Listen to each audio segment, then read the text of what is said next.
Break every chain, break every chain. Woo! To break every chain, break every chain, break every chain.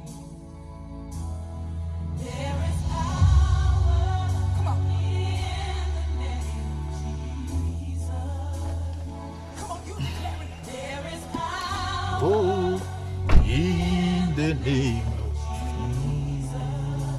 There is power in the name of Jesus. We know where it is to break every chain, Break every chain, break every chain, come on, say to break every break every chain, break every chain, break every chain. There's an army Oh, hey, rising up. There's an army rising up. There's an army rising up, yeah. To break every chain, break every chain, break every chain. To break every chain, break every chain, break every chain. Say there's an army, there's an army rising up.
oh, thank you, Lord. Thank you, Jesus. Thank you, Father.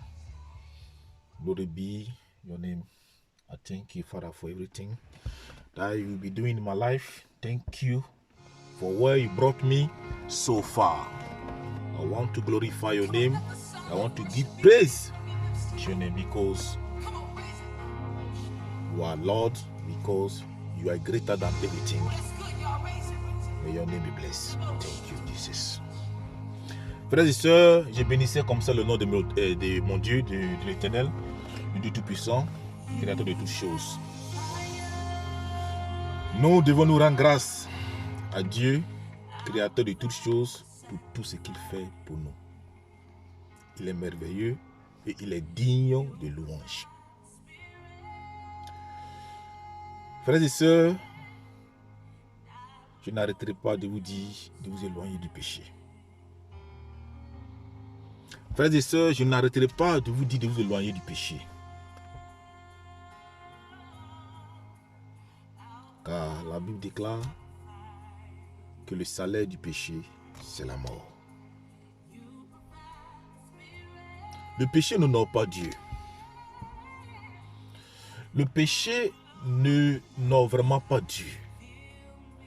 Tu ne peux vraiment pas prétendre servir Dieu, le grand Dieu du ciel, et puis en même temps t'engouffrer dans le péché. Tu ne peux vraiment pas servir le grand Dieu des cieux, celui-là même qui est le créateur de toutes choses. Oui.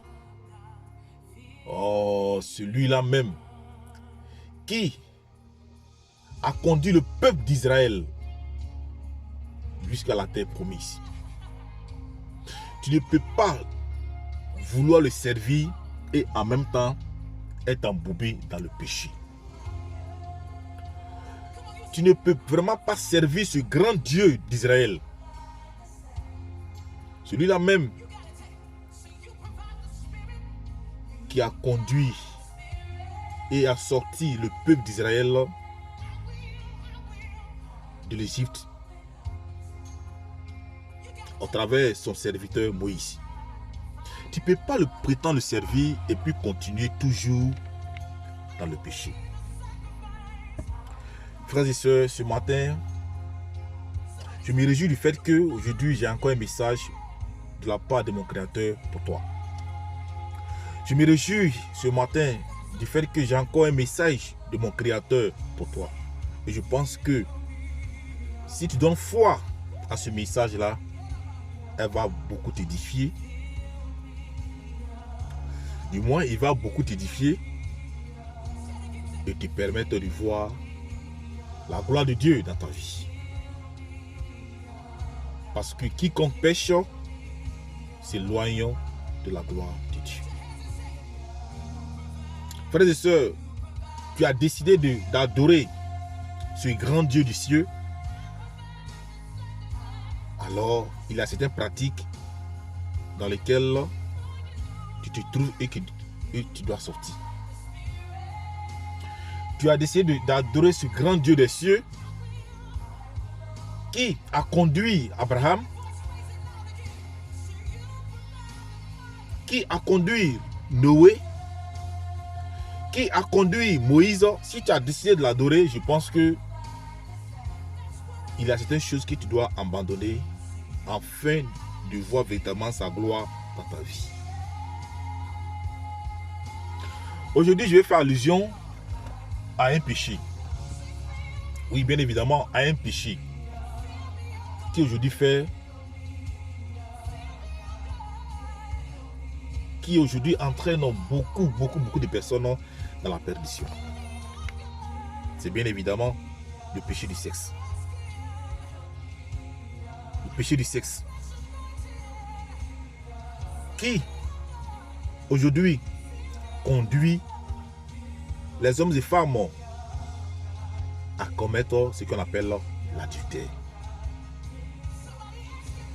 Frères et sœurs, aujourd'hui, ce matin, ma prière est que tu sortes de ce péché-là.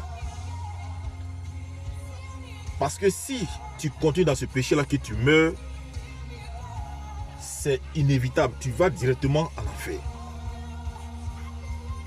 Parce que commettre l'adultère, c'est transgresser la loi de Dieu. Et quiconque transgresse la loi de Dieu pêche contre Dieu. Et quiconque pêche contre Dieu est puni de mort. Frères et sœurs,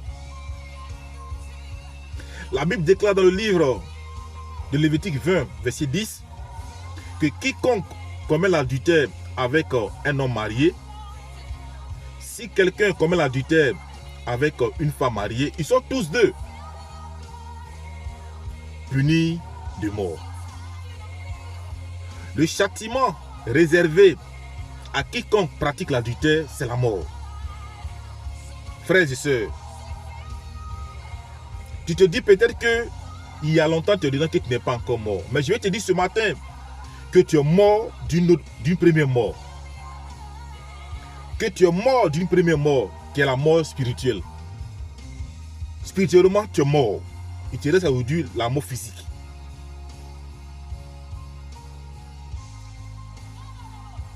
Tu vas me dire aujourd'hui que nous sommes au temps de la grâce. Au temps de la grâce, oui, bien évidemment. Dieu te donne le temps de te racheter. Dieu te donne le temps de te repentir et de te mettre sur le bon chemin. Mes frères et sœurs, si pendant ce temps, tu meurs, dis-toi que tu vas directement en enfer. C'est l'enfer qui t'attend. C'est l'enfer qui t'attend. Parce que l'adultère est un péché, est un acte condamnable par Dieu. Dieu condamne cela. Tu n'as pas droit à découvrir la nudité de la femme d'autrui. Tu n'as pas droit à aller au lit avec la femme d'autrui. Oh, mon peuple périt par manque de connaissance. Tu n'as pas droit d'aller au lit avec le mari d'autrui. Tu n'as pas le droit de découvrir la nudité du mari d'autrui. Alors ce matin, ma soeur, sache que si c'est dans cette situation-là, il est grand temps que tu te répandes afin de rejoindre la grande famille de Christ. Mon frère, si tu es dans cette situation-là, sache que ce matin-là, l'opportunité t'est donnée de saisir cette parole-là et de te repentir afin de rejoindre la grande famille de Christ. Parce que si tu meurs dans ça, sache que tu vas en enfer directement. Parce que l'adultère n'est pas une bonne chose devant Dieu. Toi-même, tu sais que ce que tu fais n'est pas bien. Tu sais très bien que ce que tu fais n'est pas très bien. N'est vraiment pas bien. Ne reste pas dedans. Ne reste pas dedans. Ce matin-là, si tu attends ma voix, saisis l'opportunité et sors de là. Ma soeur, ce matin-là, si tu attends ma voix, saisis l'opportunité et sors de là. Car si tu donnes réellement ta vie à Christ, si tu marches selon ses recommandations, si tu suis cette ordonnance, je pense qu'il n'y a aucune prière que tu vas formuler qui ne va pas te répondre. Tu veux un mari, lâche le mari d'autrui et commence à prier que Dieu te donne un mari. Tu veux une femme, abandonne la femme d'autrui et commence à véritablement prier pour que Dieu te donne une femme. Mais tu ne peux pas continuer à sortir avec le mari d'autrui. Tu ne peux pas continuer de sortir avec la femme d'autrui et demander un mari ou demander une femme. Dieu ne va pas t'exaucer. Et même s'il arrivait à t'exaucer, ça serait fermé. Alors, protège ta bénédiction. Protège ta bénédiction et prie pour que ton exaucement à une prière soit durable. Mon frère, ma soeur, ce message est pour toi. Si tu es encore sous le joug de ce péché-là. L'Esprit, au travers de moi, voudrait te dire d'abandonner ce péché et de donner véritablement ta vie à Christ. Car il t'aime. Car il t'aime. Car il t'aime. Toi, mais regarde, depuis que tu es dans cette pratique-là, regarde, ta vie va mal. Ta vie tourne en rond. Parce qu'il n'y a personne sur cette terre qui sera en train de commettre l'adultère avec la femme d'autrui et qui aura une vie de prospère. Qui aura une vie prospère, non. Il n'y a personne. Ta vie va tourner en rond. Et à la fin, tu vas mourir. Saisis donc l'opportunité. Saisis donc l'opportunité et viens véritablement à Christ. Et tu vas voir le succès dans ta vie. Et tu vas voir la gloire, sa gloire dans ta vie.